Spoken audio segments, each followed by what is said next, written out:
What is up, YouTube? Welcome back to another Invincible Guardian the Globe video. Finally, we have a new character release, Volcanikka, from, I believe, was it episode 3 or 4 of the latest season. So interesting little side characters are finally getting added back into the game as the main characters have kind of been flushed out from the final season. And she is finally a criminal. So very exciting that criminals are finally getting some love, and she looks from her skills to be pretty good. But let's take a look. So, as expected, she has a lot of synergies with Magma Knights, as she is from Hell, which is kind of in this Hollow Earth part of the Invincible universe. That whole storyline with Damien. A lot of people were saying, why is Damien not... why is he from World Beyond and not Criminals? Obviously, I don't think we had that reveal, and we kind of thought that wherever he was going was some like mythical, magical, spiritual, other realm, and not just underneath the earth. So Subsoil kind of makes more sense as a tag for them. And just going over her tags, real basic. This is the first time we've had a hero in a while, I feel like, or villain, I guess, but character that has had like only 4 tags. Outside of, I think Volan has only a few as well. He doesn't have a ton, but melee. So she is melee. This can be longer for her to reset during ops, but her abilities do look pretty good for ops regardless. Grounded, which has more disadvantages than advantages, but that's okay. Subsoil, so she has some synergy with Doc Seismic and Leader, which has some notable synergies, but not much. And her skills are pretty decent out of the box, which is pretty encouraging. So I will have a video for the effects and what these look like in the game as we go along here. We're going to first read them at level 1 and then take a look at level 15. Volcanikka unleashes a magma wave toward the enemy with the highest attack, dealing 100% of her energy attack as damage, and she grounds all flying enemies hit. So that's pretty decent. A lot of characters are getting into the meta of just being flying only. All the Viltrumites are flying, Tech Jacket's flying, most of the Coalition, I believe, are flying, Thaddeus, Space Racer, etc. Alan. So her being able to ground enemies is really, really big. Doc Seismic does have an ability, but it helps to have more. The more the merrier. More characters that are able to ground those units to actually get their damage off. Because half of the problem with Doc Seismic, because he's also a really good criminal, probably the best one currently, is his ult can just miss by them not being grounded enemies to hit. So that's something notable on her first skill. The wave then leaves a scorched area on the battlefield of 15 seconds, applying burn equal to damage over time, 150% of her attack. Only 3 seconds base, and it stays 3. The damage over time just goes up a little bit. DOT is rather weak in this game, and they do add some other sort of synergy here, reducing energy resistance. 35% is decent. It's decent. The biggest thing is at level 11, this skill is available at the start. So that's pretty cool that she has an AoE attack right off the bat. It's a decent amount of her damage. I really like the part where the damage over time scorched earth battlefield thing is based on her attack stat, not her energy attack. So it should hit a little bit harder. Let's go down to Underrealm Fury. Volcanikka gains 1 charge whenever a subsoil ally is defeated. And we're going to see later, she is actually a summon character. So you don't need to add a Magma Knight or Doc Seismic necessarily. She can probably just work on her own, which is great that she is self-reliant, a little less dependent on a team composition. But looks like increases her team's damage over time by 2%. 3% at 10 and only 3.5, but you get a lot more stacks as you go up. So the percentage is small, but she can hold a lot more as those subsoil allies are dying. Additionally, later in the levels, I believe probably the 10 to 11, do we get that energy attack? Never mind. I guess the entire time she does reduce the attack of any grounded enemies by 35%. That alone, when I first read it, was pretty exciting. But then you come to think of it, how many enemies that you are fighting in PvP are grounded? Hey, Shapesmith, a few of those other ones, that's great. And defense reduce would have been a little more helpful, kind of like what Anissa does. But that's kind of a repeat. So I guess it's not the worst thing that she's reducing the attack of grounded enemies, but there aren't many anymore. So perhaps this will be more useful for her when she's really, really big to build for Alliance Warfare or something. But for PvP, it'll be interesting. Maybe in the lower ranks for sure, where characters have, or people have more diverse character pools, like Guardians of the Globe characters and things that are grounded. I just don't see that last part being super helpful, but still, she's bringing a lot of damage already to her kit.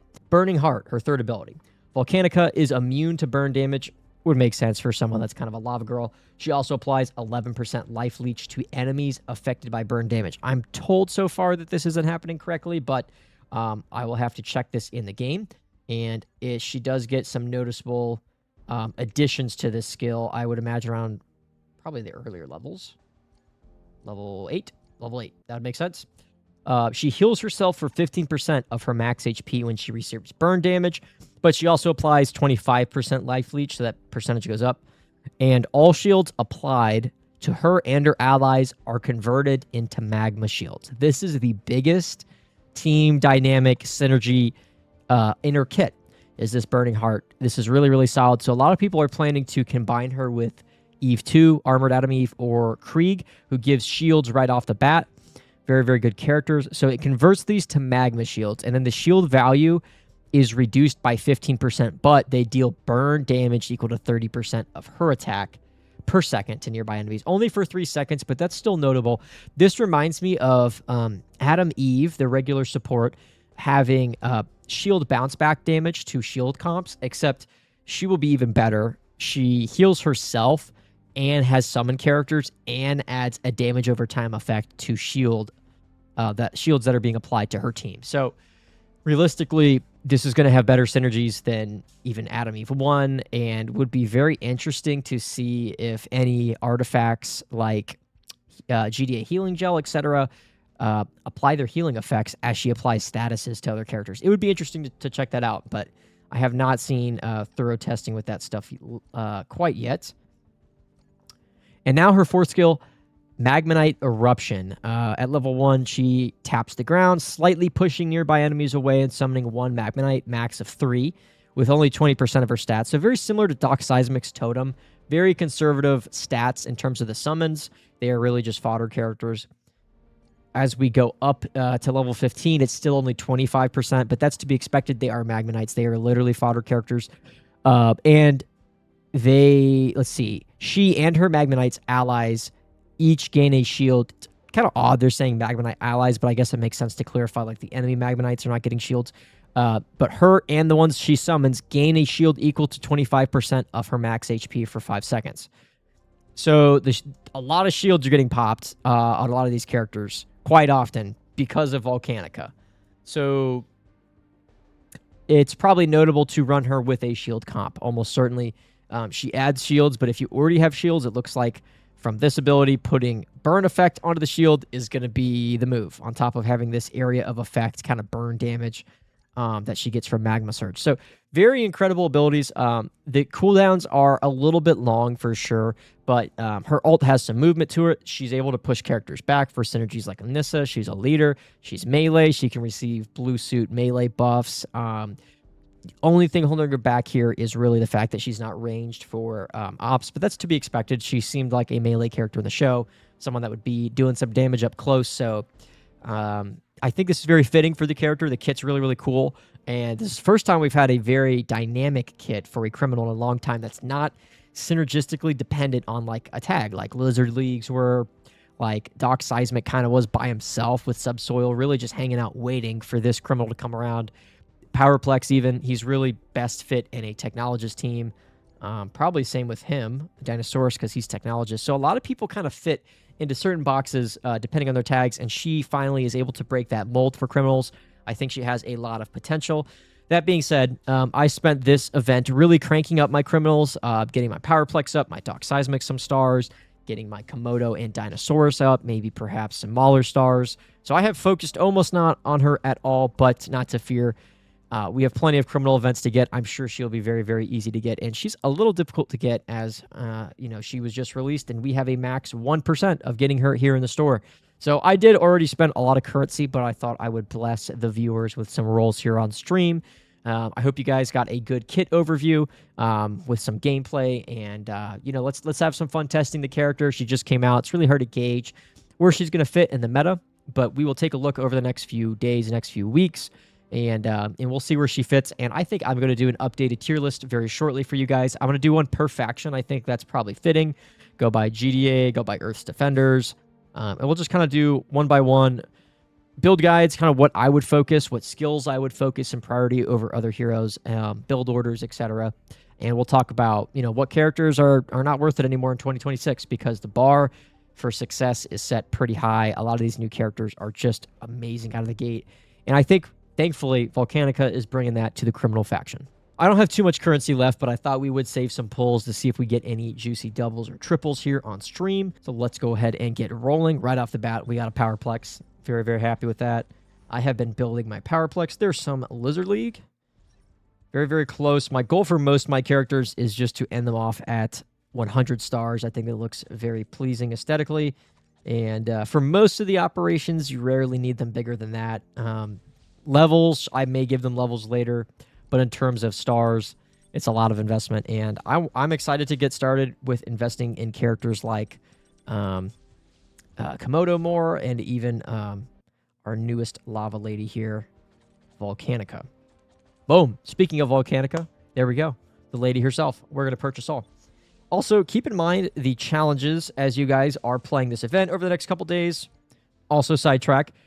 Good event team to run is pretty much the standard one, although we do need an Anissa for this one because there is a lot of humans to break that 70 wave gap. We have a bunch of humans, very select non-humans in here like Maulers and Volcanikka herself, but she does help with the op. It helps if your Space Racer has body enhancement, so he's getting that extra crit from the fish/Anissa if you put the Guardians of the Globe bracelet, giving her the tag. Very, very good team. Would recommend running this. Definitely probably the most efficient at the moment. And you check your events often when you're running these because they have definitely capped these events. As you see here, like purchase all is maxed at 70. So if you're not heavily investing in these, it doesn't make sense after that point to like not try to snipe. You can, if you get doubles or triples, no big deal, purchase all, but just be wary of that.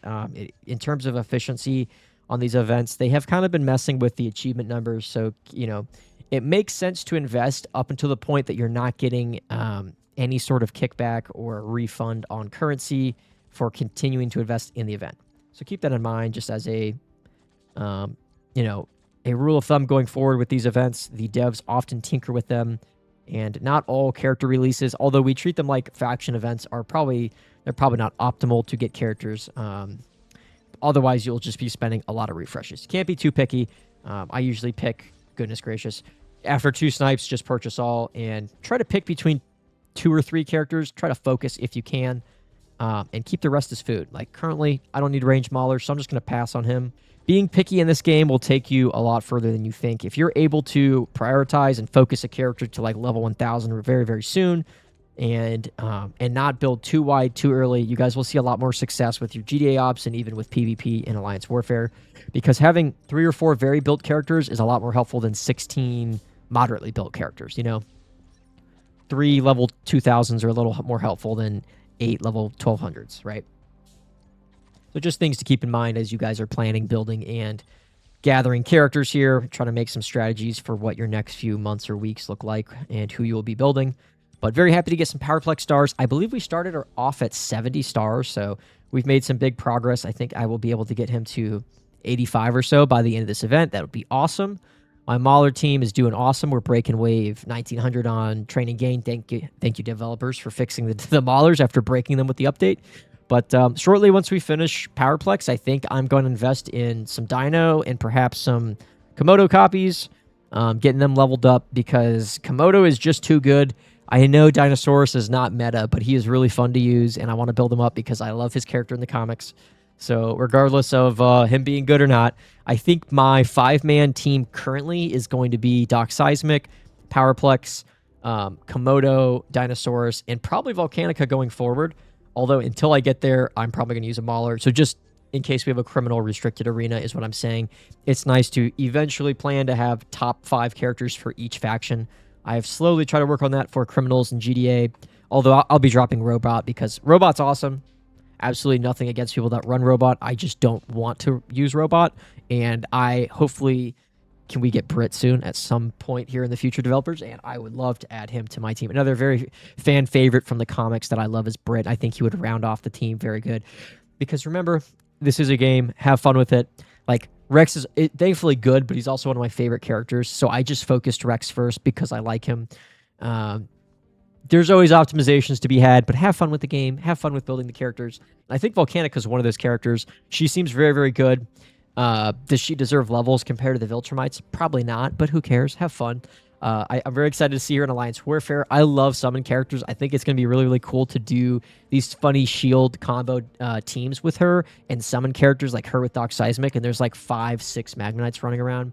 The possibilities are endless. So really excited to see where she ends up in the PvP tier list, and we'll have that discussion later.